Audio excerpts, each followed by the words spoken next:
मोटी मोहब्बती मेहमान आ रहमतूं ऐं बरकतूं आयो खणी रमज़ान आ रहमतूं ऐं बरकतूं आयो खणी रमज़ान आ मोमिनो जागी उथी रोज़ा रखो रमज़ान जा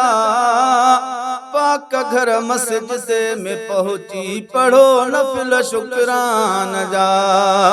पाक घर मस्जिद में पहुंची पढ़ो नफिल शुक्रान जा अंबार ने किन जा खणी पहुंची वयो सामान आ रहमतूं ऐं बरकतूं आयो खणी रमज़ान आ रहमतूं ऐं बरकतूं आयो खणी रमज़ान आयो मागल ते मोटी मोहब्बती मेहमान आ रहमतूं ऐं बरकतूं आयो खणी रमज़ान भाग में आयो भलारो तोहफ़ा खणी मेहमान आ जन्नतुन जा विया खुली दर कैद थियो शैतान आ जन्नतुन जा विया खुली दर कैद थियो शैतान आ बदकार बंदन ते कयो मालिक मथों एहसान आ रहमतूं ऐं बरकतूं आयो खणी रमज़ान आ रहमतूं ऐं बरकतूं आयो खणी रमज़ान आयो मागल ते मोटी मोहब्बती मेहमान आ रहमतूं ऐं बरकतूं आयो खणी रमज़ान राज़ थो रूहानी जाने आ उन्हीअ खे सभु ख़बर बानिड़नि जी दिलनि ते हूंदी आहे रब जी नज़र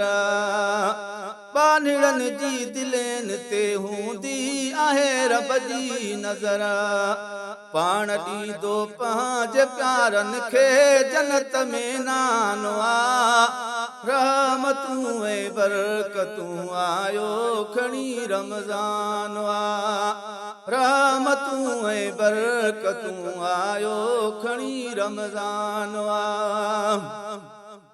रोज़ेदारनि खे ख़ुदा ताला ॾींदो आहे अजर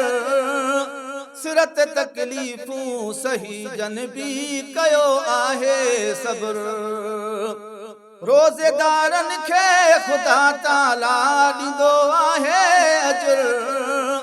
सिरत तकलीफ़ूं सही जन बि कयो आहे सब्र अब्दुल गफूर तवक्कल कई जंहिं वियो खटी इंसान आ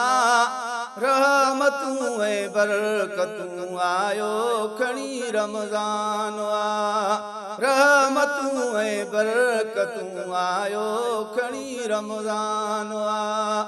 आयो मागल ते मोटी मोहब्बती मेहमान आ